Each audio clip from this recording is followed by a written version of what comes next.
Continuing our conversation yesterday on ASEAN's approach to the Myanmar crisis, Dr. Rahul Mishra from UM's Asia-Europe Institute highlighted the lack of consensus between ASEAN leadership and how it has made it difficult for more punitive action to take place.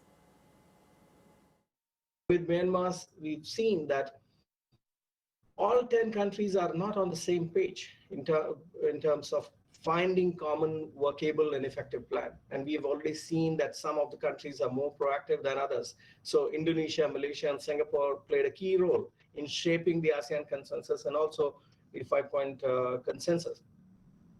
Brunei, as the 2021 ASEAN chair last year, did try to play its role, but the same cannot be said about Cambodia this year, or even Thailand, which is again, it's a military coup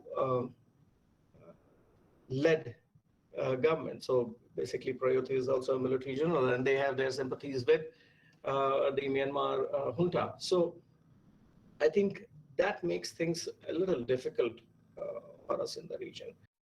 Dr. Rahul said the Myanmar crisis has not attracted much global attention as compared to the crisis in Ukraine. He explained why. Other important stakeholders, Thailand, China, Bangladesh, Singapore, Japan, are hesitant in imposing, stringent sanctions. So it's essentially the European countries and the UK which are imposing sanctions on Myanmar. And these are the very same set of countries that are doing their bit in the Ukraine crisis as well.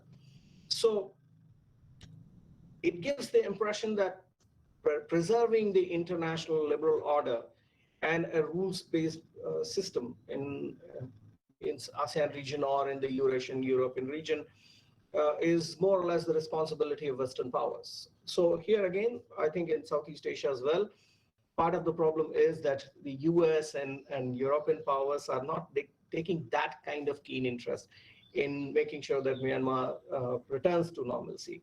We have to understand that diplomatic pressure, putting diplomatic pressure and using back-channel diplomacy are the two most viable options. Howsoever low-yielding the outcome be, these are the things that ASEAN could perhaps do. And beyond that, I don't think ASEAN has the power to punish Myanmar, or if any kind of punitive action is beyond ASEAN's purview. So we have to keep our expectations very realistic in that sense.